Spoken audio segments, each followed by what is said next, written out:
This meeting is being recorded. Divine and royal greetings, Emerald Green practitioners. We are here Wednesday at 5 p.m. Eastern Standard Time for our Build Through Book Club. So this initiative was started to pull us into the fold. Of course, reading funds our mental, and in the midst of that, bonding and really seeking out what we need overall to be successful practitioners.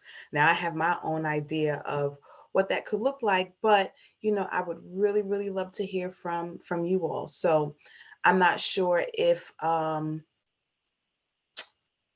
doing it more often. I figured started off with one and grow from there, but we will just continue to hold space in this way. Each week, I'm like, is anybody coming? And then someone pops in, which feels good, but no, really, we are moving into or shifting into another dimension. So being able to use ourselves as the moneymaker is important. But what I've come to learn is if we're not confident in what we're sharing, we probably won't share. If our belief system isn't there, we won't share. If we're not practicing, we won't share. So, again, this space is to open the door or the gateway to all of that, so that we are bonded and connected together. So I'm going to start off by saying I hope that you had a great week. I hope that everyone learned something new, experienced something different. And, here we are in this ever changing world having a great time, or at least I hope that you are. So we will continue on with City of Wellness, restoring your health through the 7 kitchens of consciousness.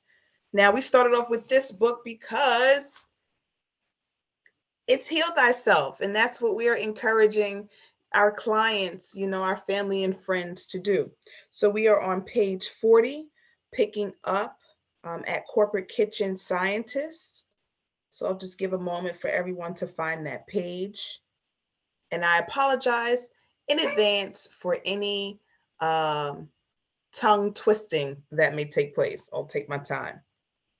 All right, so moving right along. Corporate kitchen scientists, let's just call them chemical chefs, work hard to devise ways to keep our taste buds addicted and our dollars faithful. More than 50% of the money American consumers spend on food is used to buy processed foods. The market domination can be explained by the food industry's massive investment in marketing and advertising, but there is an invisible co conspirator in our dietary oppression: the flavor industry.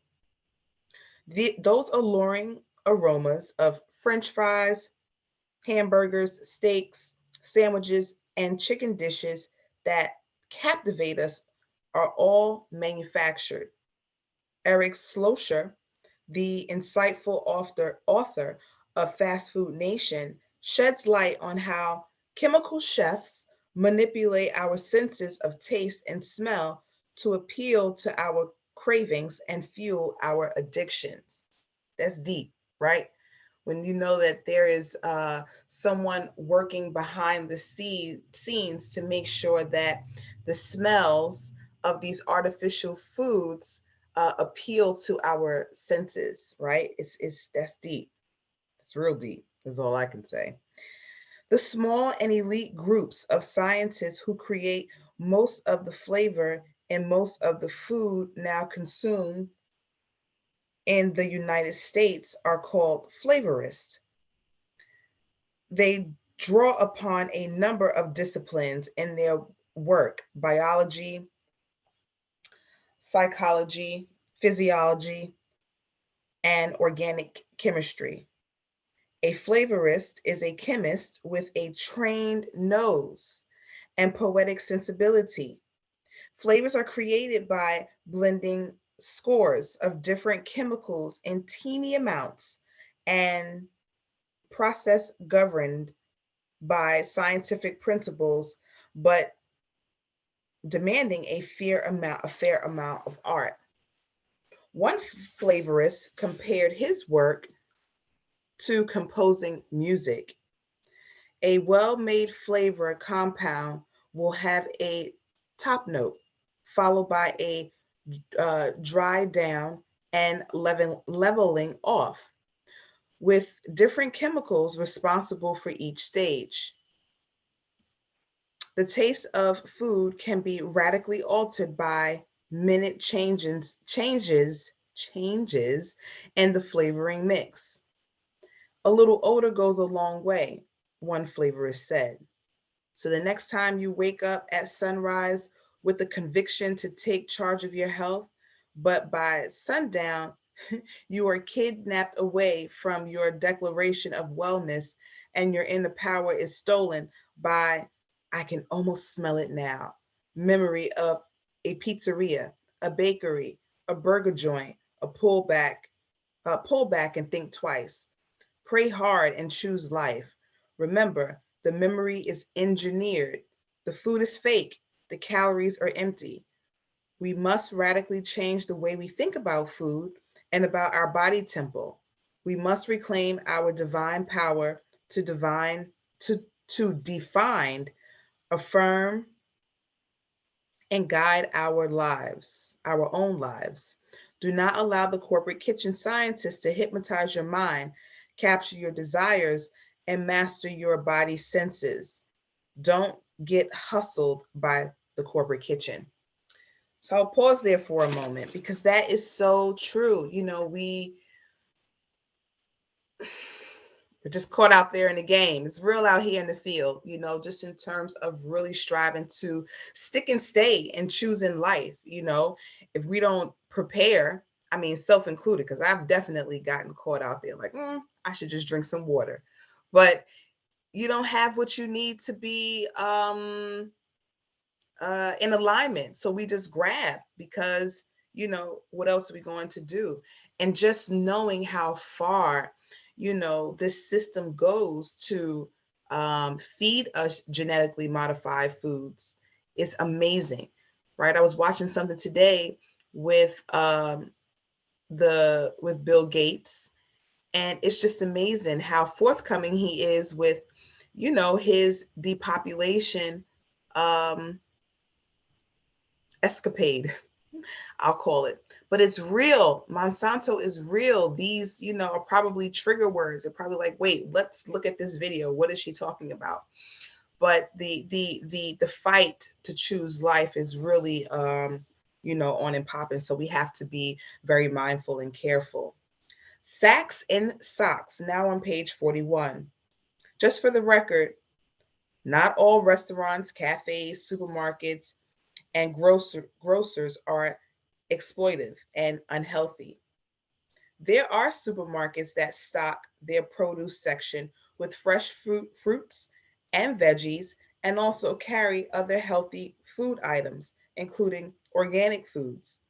For dining out, there are environment friendly restaurants and cafes that serve life promoting foods. These are the socially aware corporate kitchen, SACs, versus the most common socially oppressive corporate kitchens, SOCs. A key skill in holistic living is learning how to distinguish between a healthy snack and a dirty sock. You'll know how to do this by the end of this book. So, super side note, even when you're purchasing your groceries, if the SKU number starts with a 3 or 4, we know that those are definitely genetically modified. If it starts with a 9, that represents, an organic grow. So paying for our own demise. If you have ever seen, if you have ever seen the film documentary Supersize Me, you have witnessed a man hung on the cross of the fast food industry.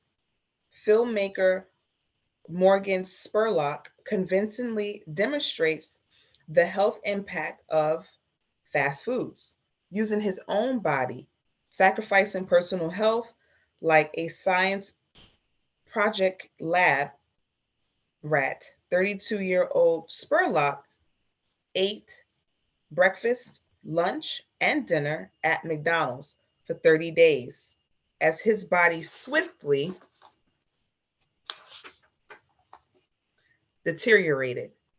Initially healthy at the start, Morgan's cholesterol doubled, his blood sugar soared, he fell into a bout of depression, and his liver was filled with fat and turning into pate.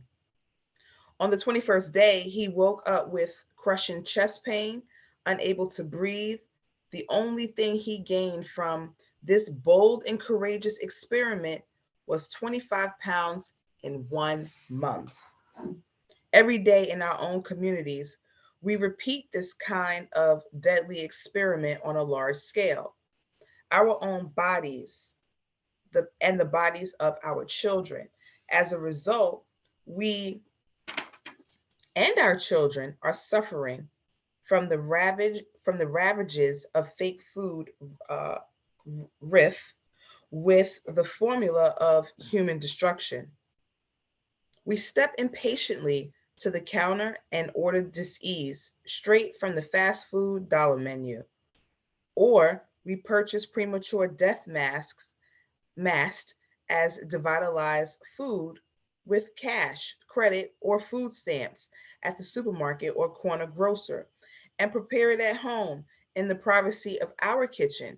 Either way, we reach into our pockets only to pay for our own demise and multiply the wealth of others.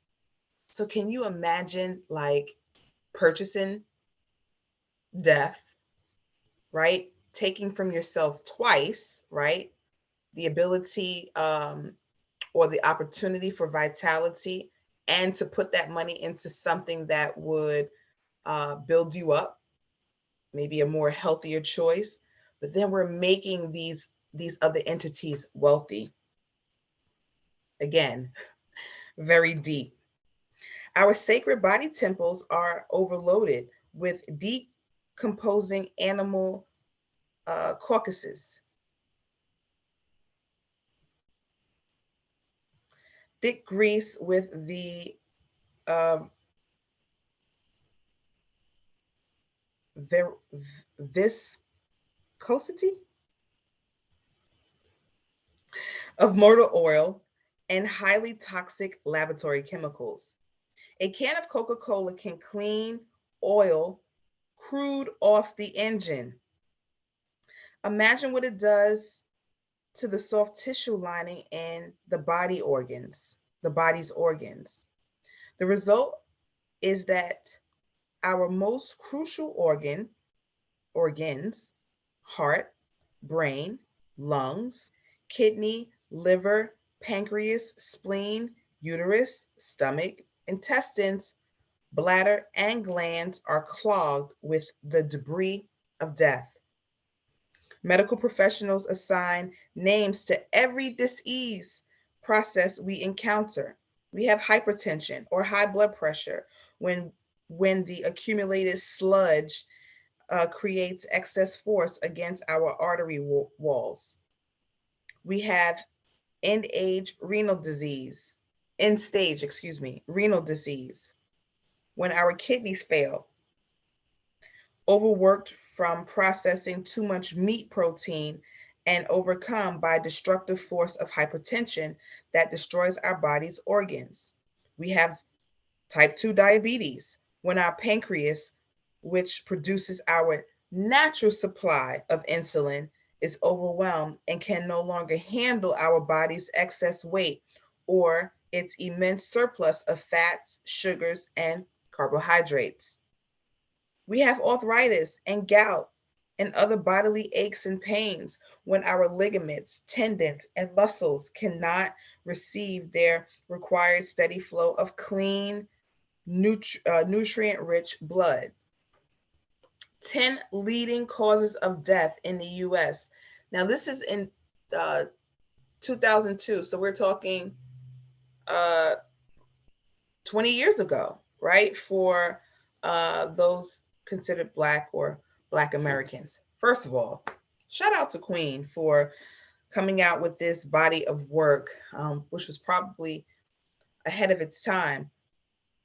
But here we are 20 years later, and the real fact of the matter is we are indeed losing a lot of our family and friends, loved ones, with this, right? And a lot of it has to do with the way that we, or lack thereof, that we care for ourselves. So the more educated we are, the better, well, that's not true. The more educated we are, and the more we put these practices into use, the better off we would be, right? It's the same like with this certificate. Whether you have it already or you're waiting for me to send you yours, we don't want it just to be another piece of paper. Like, this is actually a lifestyle that we have to live and work so that we'll be able to share it, with others. So it's super important, and not to put like pressure on, but sometimes it feels that way. Like, I'm certainly not perfect. I have my, the things that I love. They may not love me, but I have to really, really fight. Like, nope, you're not going to eat that today. You're just not going to do it. And for me, it could be cashews. I love cashews, but I don't have the right amount of discipline, right? Because I'll say, okay, I'll eat 8. Then that 8 quickly turns into 18. And it might even go to 28. And now I am I'm out of sorts, right? So I got to chill on the cashews. So I strive not to buy them, even if, and sometimes they're on sale. It's just like, over here, we're over here. Come get us, come get us. But anyway, the point of the matter is we really, really, really have to start being more intentional about what we're feeding ourselves, and figure out if those cravings, what emotion is it attached to, right? What are we striving to hold on when we eat things that we know that we shouldn't eat? Now, for me, it definitely is the crunch, right? So I love the crunch of, I love the taste too, but that's a little anxiety. So it's just like, okay, Shay, you got to calm down. What is it that your thoughts are focusing on, right? So, and we all have them. It's just a matter of learning what they are and then working in that balance. So there you go. So here are the 10 leading causes: heart disease, cancer, stroke, diabetes, unintentional injuries, homicide, AIDS, HIV. We know what that's been substituted with: chronic lower respiratory disease, nephritis, nephrotic syndrome, and nephrosis, and septicemia, which I really have never heard of. I highlighted them, and I'm sure I highlighted them because I needed to go back to figure out what they were. So for those of us who are in the book, you see that I'm looking at number 10 on page 43. I just want to look it up real quick. Let's see what it says. So, sepsis, a life-threatening complication of an infection. Sepsis occurs when chemicals released in the bloodstream to fight an infection trigger inflammation throughout the body. This can cause a cascade of changes that damage multiple organs, systems, leading them to fail, sometimes even resulting in death.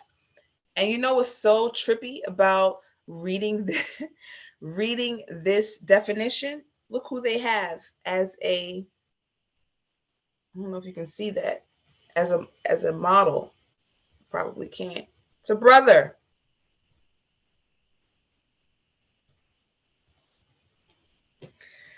We are diagnosed with cancer when the toxins in our food, in our environment, invade and damage our body's cells, disrupt cellular functions, and cause abnormal cellular growth.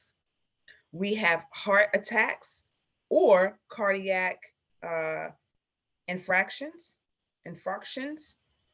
when the powerful pulsating muscle in our chest literally pauses and stutters from an oxygen deficiency caused by major arteries that are clogged, hardened, or corroded with animal fats. When fat deposits build up in the two main arteries in the neck and clog the smaller vessels in the brain, we have a brain attack. Doctors call it a stroke. So we put just stress on the body. Moving right along. Our children are diagnosed with asthma when they can no longer breathe easily because the delicate walls of their lungs are drowning in a growing reservoir of thick mucus caused by pollutants in the environment, undamaged stress, and mucus creating dairy products. Lactose intolerance is very common among people of color. So far, many of us, milk does not do a body good. Our children are labeled with hyperactivity and attention deficit disorder when kilos of a deadly white powder, refined sugar, saturate their brain cells and overcharge their nervous system.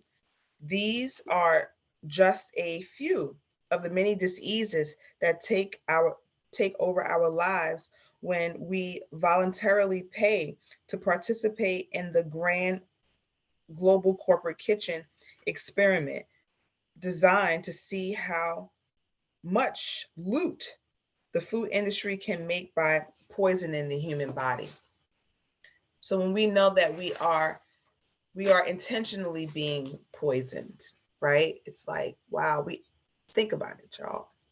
There are people in the world who actually view their career, their job, maybe even their life's work as chemical chefs and flavorists. You know, it's different when you're actually working with herbs and you're putting them together to make a thing. But when you're putting different chemicals together, to allure to the mind, it's just like, oh my gosh. Oh my gosh. Oh my gosh. All right, moving right along. Now on page 44, the healthcare system crisis. In recent decades, we have made what some regard as an infinitesimal progress in closing the racial health gap. Gosh, we got a racial wealth gap and a racial health gap. But in other areas, this gap has grown even wider. For example, Black-white mortality gap in deaths due to heart disease, cancer, and diabetes was higher in 2000 than it was in 1950, half a century ago, after grandmother Rosa Parks reserved a seat for us in the South. Poor eating habits are obviously a critical part of our health crises, but there are many different reasons why people of African descent live sicker and die younger. Like many Americans, our people rely heavily on the healthcare system rather than on natural living to prevent and treat sickness or disease. This profit-based system pays little attention to prevention and instead focuses on scientific cures and pharmaceutical medications that often hide symptoms, even for ailments that can easily and more effectively be addressed through a holistic methodology born out of grandma's nature cures find little support. The healthcare system that we so heavily depend on does not welcome us or treat us the same as it does white patients. Blacks are twice as likely not to have insurance to pay for health care. And even when we do have medical insurance, we get a lower quality of care. In 2003, a special committee from the Institute of Medicine, the IOM, of the National Academies of Science reviewed more than 600 studies on racial inequality in healthcare and found that unequal treatment based on race occurred in virtually every major treatment area, including heart disease, diabetes, and kidney disease.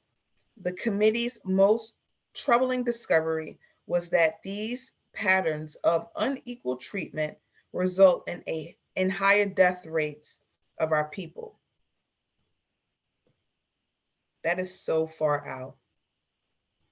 I remember when I was a mental health counselor, we used to have to, take our clients to their appointments or, to pick up medications. And I would never forget going to a well-known pharmacy. In that pharmacy, that person was getting, I think, a flu shot. And they said, well, the batch for Medicaid clients hasn't arrived yet. Now, this was probably about maybe 8 years ago, 9 years ago. And I was like, so you have different, I just never thought of it, right? You have different medication for those who are on Medicaid versus, now you may say, okay, well, Shay, they have the generic and the name brand. I feel it, okay? But you should have the option whether or not you want to get the generic or the name brand, right? If there's even a difference in the two. But to know that straight out the gate, y'all getting this one over here. We don't know what's in it, but y'all gonna get that one. That's pretty incredible, and this pharmacy really does sit right in the middle of, our neighborhood. And I'm not just saying it's that one. I'm sure that's how they operate, so we have to really take our health into our hands and take charge because no one's coming to save us.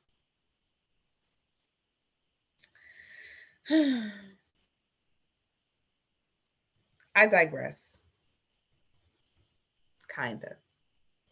Yes, the age-old problem of racism and profiteering in the healthcare system still does not address the underlying conditions of our daily lives that give rise to poor health. Blacks are twice as likely to be unemployed and nearly 3 times as likely to live in poverty. Side note, my mentor says, well, his father, which is Kwame Ture, some of us may know him as Stokely Carmichael, says, poverty is like paying for a crime that you did not commit. And it is also a state of mind. This means that we are more likely to live in deteriorating neighborhoods which promote higher chronic stress levels. Our hard-hit communities often do not have good access to affordable, wholesome foods. Junk food establishments flood the landscape of America's inner cities with cheap, toxic food products as far as the eye can see. So, although the healthcare system fails us on the tail end of the health crisis, it is the fast food front end that sets our crisis into motion. According to Food Trust and the Philadelphia Health Management Corporation, low-income communities are the hardest hit by obesity because food inequality is rampant in America's cities. So I paused a little while ago because I felt spirit saying, you got to move, right? So for those of you that don't know, I am an ancestrally trained vegan chef, and we have been, in and out of different communities here in the city, states, different states, um, striving to, push our own health initiative. And it sounds like it's time to, really revive that and provide space where people can come learn and, have that food experience. I love doing it. It is a lot of work. And I think that that's what slowed me down when I was doing it. But it just makes so much sense. And of course, I've learned so much more about how to prepare, different foods, because you could be a bad vegan too all day long. And I was a terrible vegetarian. So I promised myself that I wouldn't do that, in my vegan days. There's a strong association between poverty and poor health and lack of access to fresh food through supermarkets. Furthermore, reduced access to supermarket corresponds to higher levels of consumption to takeout foods and decreased consumption of fruits and vegetables. Simply stated, access to fresh, high quality foods is not equitable throughout the region. And this inequality has profound public health implications. Those with the fewer resources have the least access to the essential components of a health diet. As the holistic health educator Tracy McWhirter, MS, co-founder of the New York Black Vegetarian Society, found in her research that there is scientific evidence to support that ancient wisdom that natural living and vegetarianism is a highly effective tool for preventing and treating common chronic diseases. Unfortunately, most public health educators are surprisingly ignorant or uninformed about these well established principles. Consequently, they cannot teach African Americans how to navigate the conditions of their lives so that natural eating and living and improved health outcomes are an attainable goal. So now knowing like we really do have the power and we have the knowledge to impart on our family, friends, and community. Hi, Shantae. Thank you for coming in. We appreciate you so much. We are currently reading from, you can jump in, love, City of Wellness. If you have this book, feel free to get it. We have a little less than about 25 minutes left. So if you would like to chime in and bring some of your reading to the front of the room, that would be great. How are you feeling?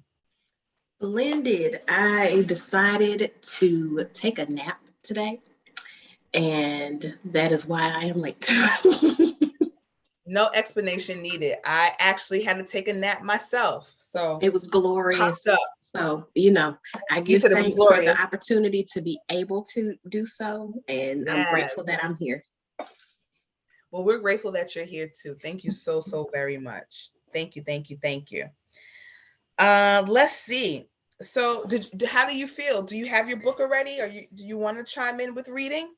I've got it right here, and I'll probably list it in for a little bit and chime in a little bit later. No problem. So we are still on page 45, moving into genetic engineering. What you don't know can kill you.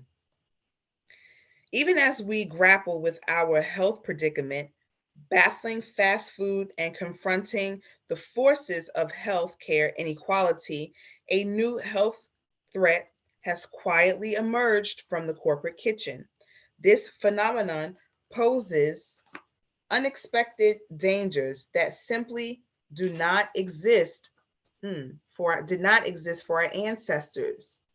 Genetically engineered foods such as corn and soy products and are currently in 60 to 70% of the grocery items we buy, including cereal, soup, tortilla chips, infant formula, and soda. Some manufacturers do not adequately test these foods for human or environmental safety, and the FDA, EPA, USDA do not require special labeling for these foods. So this, I think I had just started reading this book when I found out that Subway, this is my vegetarian days, Subway's bread was actually not really bread, but it was made with like fibers that they use to make tires, car tires. So it's just like, wow, the profiteering is real. Like they really do not care what you are feeding your body as long as you feed their system with your money and you keep coming back to buy their fast foods and their genetically modified foods, they're going to keep serving it. Excuse me. So it's just so profound. Something like one of the students in the 21-day detox, asked if they can have corn. And it's just like, well, no. And then if you ever really notice, you don't really digest corn. It comes right on out. It's a filler, but it's not made the way that it was made, let's say, 60 years ago. It just isn't. So knowing, it may be good, it may taste good, you throw it on the grill or whatever the case may be, but just to know that you're eating like plastic, or just some sort of, and when I say plastic, my mind went to rice, that stuff, it turns like glue in your system. So we really, really, really have to take charge of our senses, right? Because if it smells good, better yet, if it looks good, we're going to more than likely go for it. But we have to really be on the lookout for the fake foods because they truly are not our friends.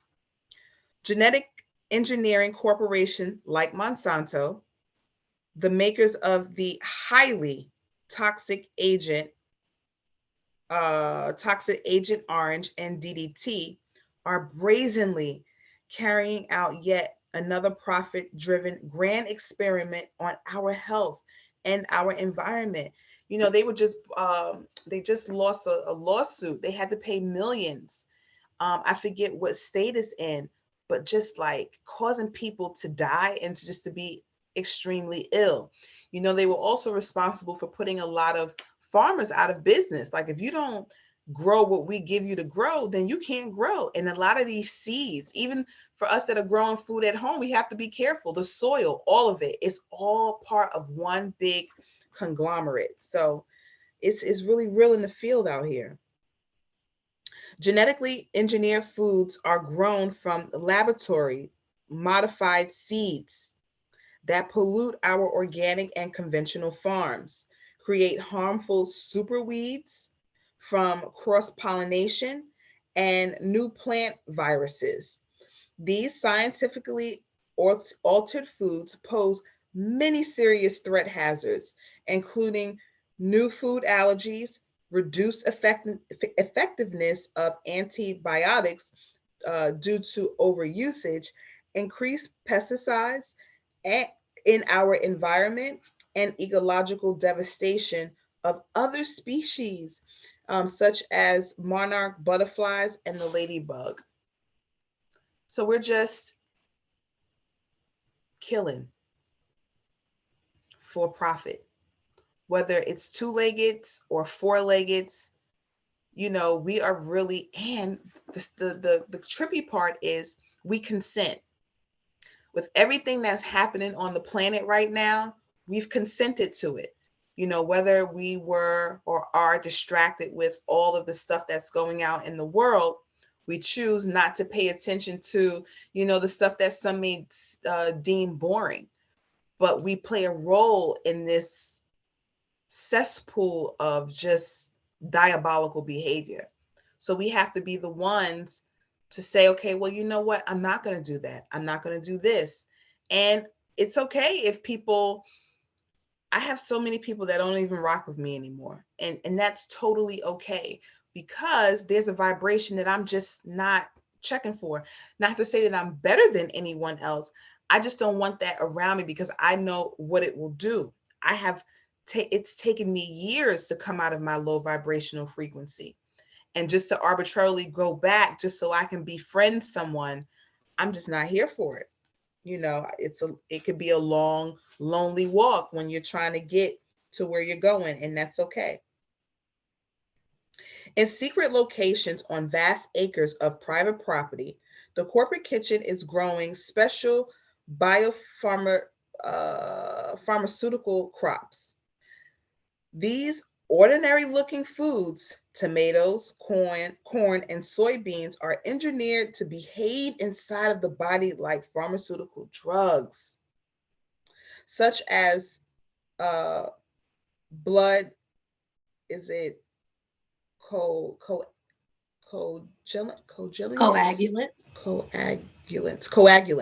Coagulants. That's why you got to sound it out. And vaccines. Due to unavoidable risk of cross-pollination between natural crops and engineered crops, you might be eating someone else's prescription drugs in your breakfast cereal or a bag of corn chips. There are likely to be many other hazards from genetically modified foods that we don't even know about yet, because these foods are relatively new on the dietary scene. Their effects on the human body and the environment are poorly understood. For example, scientists just discovered in 2002 that the genes from the man-made foods can alter the positive bacteria in the human stomach and change genetic structure, something scientists previously thought was impossible, but appeared to be no end in sight of this latest wave of deadly profiteering in corporate agriculture. All right, so we'll pin it here.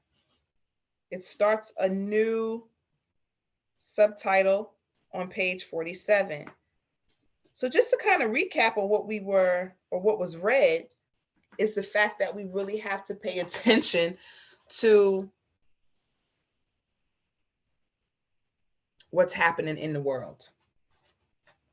And if we are filling our bodies, you know, what I've noticed in my my years as working not only as a practitioner, but starting in mental health. That's one of the reasons why I had to leave the field, because the way that our people are treated, the foods. I had one client, it took me about 6 months to get her to purchase and drink water. Whenever we went grocery shopping, she will always buy soda and juices, you know, and no judgment, right? But you now have information, you know, share it. You know, how do you feel about maybe drinking water? I don't like water. I don't, right? So now you have to help untrain people's brains, to retrain them, you know. And at that 6-month mark, I couldn't believe it. I think I might have even cried when I saw her she picked up a 24-pack. Now, even though it was bottled water, it was still water nonetheless, you know. And so many people, I mean, I've taught school, you know, in Richmond City. I've seen how it's just so much that takes place, and we are so ready to medicate the children, but we're not taking a look at what we have in our cupboards. We're not taking a look at or inventory of what the school is feeding them. You know, we let the school tell us that, you know, we should be giving our children milk, but why? You know, even cows don't drink their calves don't drink their mother's milk, you know, after a few months. But human children are meant to drink it all of their lives. You know, it just doesn't make sense. What say you, Shantae? I definitely am in agreement. And as far as these GMO foods, I was watching a documentary. I can't remember what the name of it was, but it speaks directly to what you were saying about farmers being put out of business. There was a specific area, state, that was abundant with farmers, and they were all growing their different crops. Monsanto came in and, of course, said, grow these seeds. And if they refused to grow those seeds, Monsanto would literally just crush them. And there was one gentleman who was helping the other farmers who were growing their own crops, and they wanted to store their seeds from the current crop for future crops, the whole seed saving process. And he was in danger of literally jail time if he was caught harvesting and helping these people save and store their seeds for future crops, because Monsanto wants to create, of course, the seedless fruits and vegetables, so that every single year when the farmers get ready to produce crops, they have to go back to Monsanto to get new seeds to plant new crops, because that's the design that they're using. And the whole documentary was just interesting because there was only like one or two farmers that were willing to fight, and it literally took every ounce of resources that they had available to fight against Monsanto, only to lose in the end because they ran out of money. So this is definitely a very massive issue that we're facing with our food, our health, our wellness. And I just today, one of the seed companies that I like to support that has organic and heirloom seeds sent me a catalog, and I was like, you know what, it is that time to start planning the spring garden and all of these things. But the further that I can go and the more that I learn, now the question is, okay, if I get my seeds and my seeds are good, and I'll get my soil and my soil is good, it's still gonna rain on it. Look, now you got to get a greenhouse and do right. So it's such an amazing experience to grow and unfold, and to really see these things go into practice once you open your mind and are open to even stating that there is a problem that exists. And I think a lot of us, once we get to the point where we acknowledge that a problem exists, uprooting those last little mindset things is what can toggle you. And I'm going to compare this to how a lot of people go through their spiritual awakening, and they decide between going forward with learning more about their spirituality or going back to the church. And that's the toggle point that most people go. They're like, if I take this further, I have to make different choices. I have to change what I buy. I have to change, what I do and who I spend my time with and all these other things. But if I just close my eyes, close that door, pretend like it's not really happening, I can just lean back over this way and keep doing what I'm doing, and it'll be okay. So it really does take a strength of character to be able to come out of it, go through the roller coaster ride of all the emotions that you experience in your awakening, and then be like, hey, I'm willing to open up and talk to people about this experience that I'm having. And that's, the part where I had been stuck, I guess, was, now that I know this, how do I position it and share this with people? And I realized I was just kind of overthinking it. And I had a friend, like with the water situation, she had not drank water in over a month. She moved from South Florida to Georgia and couldn't figure out why she wasn't feeling well. And I asked if she drank water. She had a month and a half. She was like, I don't think I've had water since I moved up here. And that's a long time for the body to go without water, especially when you're putting juice, commercialized juice in it, the least expensive of the commercialized juices and things that you can get because you're trying to save money. So it's just, there's such a beauty to being in this space and having this knowledge, even if you're just getting started on your journey and all you have is the books, because these books really are timeless. There are documentary after documentary after documentary coming out talking about the different parts of information that are found in these books.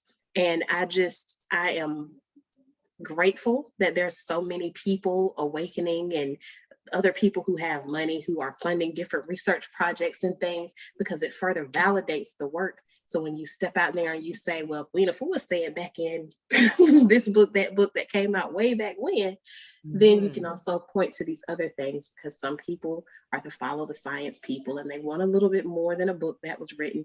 And now there's so much more evidence out there that supports it, that it's really just a matter of whether or not people want to make the shift and the change, and whether or not we are there and prepared to support them. So I'm grateful for the book club, because it's an awesome experience to have a dialogue around these books.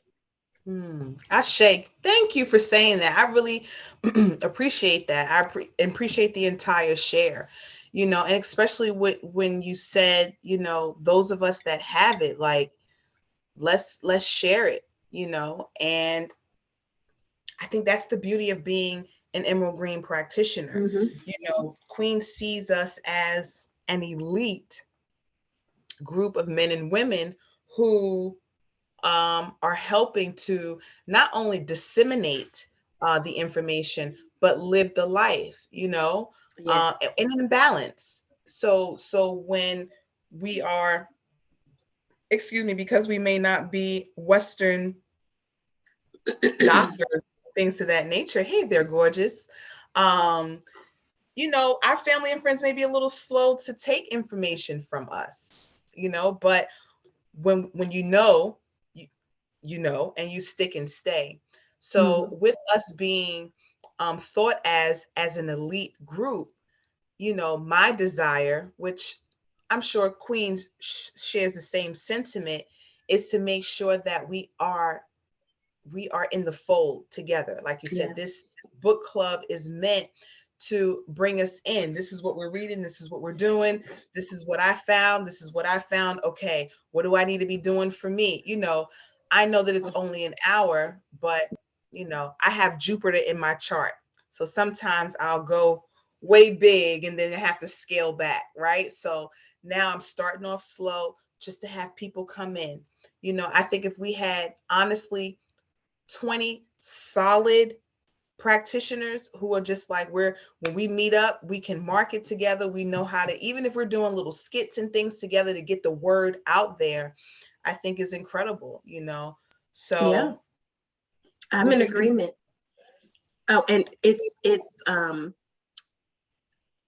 when I finished class and everything, and I was just there, it was just like, hey, I'm here. But right.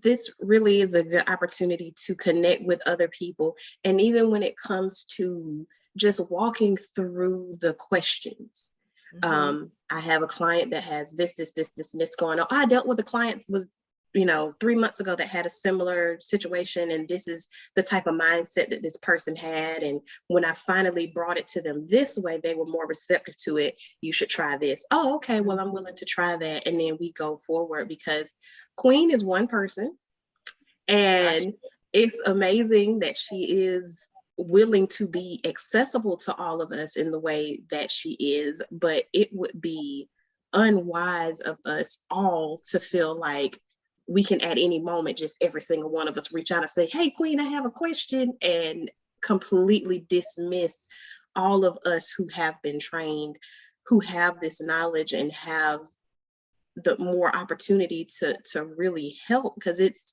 and that's part of the reason that I really love the new structure, because she's still able to do what she does and be the vessel to bring all of these things to light. And there's still people around who can help those of us that have gone through the trainings and had these experiences. And I just, pulling all of this together is such a blissful, terrifying experience. And I'm grateful that I found out about the Facebook group and this book club when I did, because it was strategically placed. Like, I could not have timed that better myself if I had sat down with the creator and we went through my plan, and the creator said, this is what's going to happen right here. Well, what do I need to have? I've already got that taken care of, because I would not have thought to myself, search Queen in your Gmail, and then a Kwanzaa event is going to pop up, and you're going to go to this Kwanzaa event, and you're going to reconnect with the emerald greens, and then you're going to get COVID. That's the direction that this is going to go. And having had the radionics reading with you, the reminder of what products and things I needed to be taking, I had some of my products, and I had other products that I had made, tinctures and tonics and everything else. And it was simply a sit still, drink your water, heal yourself, you'll be fine. And it was that's literally what it was. And from there, I've just been like, okay, what do we need to do? So I think from this book, I took one of the recipes and I made a curry cauliflower dish the other day. Okay. And I'm vegan, plant-based, but sometimes I get caught up in that. Well, I'll just, grab a fajita from Chili's and that'll be dinner tonight. So having the opportunity to go back to the roots, the basics, and say, well, you already have most of this stuff in your pantry because you bought it for the purpose of cooking it. So just see what you can throw together.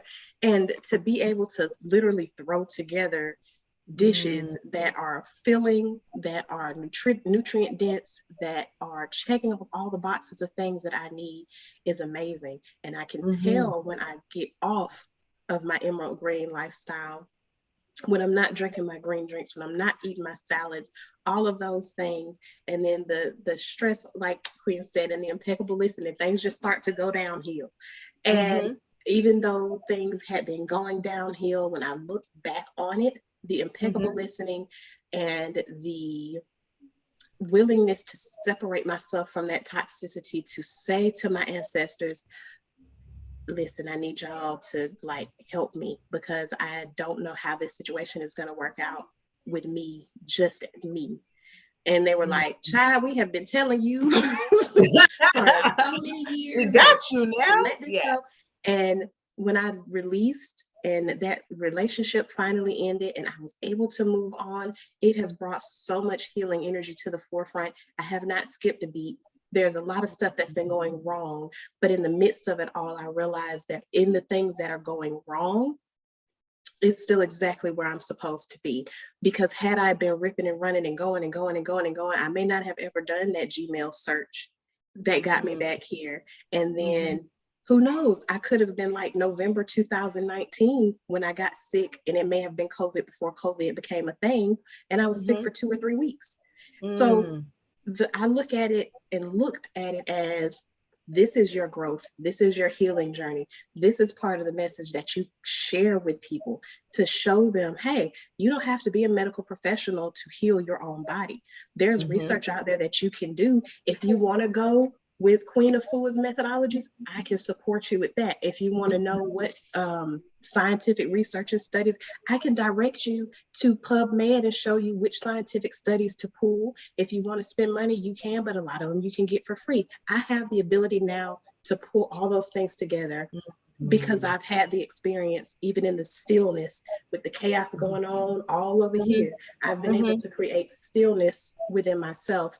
And the realization of that has been like, oh, you weren't just sitting there doing nothing all this time. Keep doing the nothing that you think is nothing, and let that be.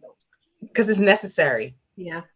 Because I know when I get back into the flow, it's gonna be go, go, go, go, go, go, go. And knowing, I think what we're the Queen calls us like second generation healers, right? So us as the second generation healers, we want to make sure that we're pouring into ourselves. My personal feat is to provide space where we are really in a space of residual income, so that we can practice with no hindrance. We can help, not thinking, can this person pay me? Or, you're going to have to skip a week or two because you don't have it. Of course, we want that clientele, but for our people that we know just really don't have the information, we want to be able just to work. So I see this program developing. I think that Spirit is also moving some things around so that we can become more laser focused, because there's still a lot of work to be done. But I really I desire to build strong, a strong four-corner foundation. What's emerald green? Well, first of all, they spiritually sound. Yes. They physically sound. Okay. They are financially sound and they're Yes. emotionally sound. You know, what? Thank you, Divine. I just got all types of chills. Yes. Okay. Yes. That's what and I know that's what Queen sees. I mean, she talks about it in circles of wellness, right? So once we really get that foundation, that four square, we can now begin to build up, you know, that pinnacle, which is that pyramid, right? That's that strong structure. Yes. So, you know, we just got to keep reminding ourselves, keep coming back to know that we are supported and we can be support, you know, to someone else. So I see an elite group of emerald green practitioners coming through. It's going to take some time. I think that as a group, we should go through 84 days of cleansing together. Yeah. So It's it'll definitely come necessary. Yeah. I think so too. I don't know if it will be something where we start in the spring, you know, and do the whole spring season. You know, I will allow the Most High, and I'll speak to Queen just to see how that looks. But I think first and foremost, we got to make sure that we're straight. And when we're not, we have to know what to do, even if it's stillness, to get back on track. So, but I thank you so much for coming out. I'm so happy that you found that email. I'm so happy that you came to Kwanzaa. I'm so happy you said, so how do I connect? You know, you came right into Facebook, you know, so even that space, just keeping it going. Anything that you may find that will help the collective, please post. You know, everybody is open to posting as long as it's relative to our strength and our growth. Then post on, my sister, post on. Will do. Ashe. So I'll wait for this to calibrate. I'll put it in the group chat and we'll just keep coming back Wednesdays at 5 until it's literally all 20 of us doing this. Ashe. Ashe. All right, my darling. Thank you so much. And I will see you hopefully next week. Yes, indeed. I've got it on my calendar now, so I'm good to go.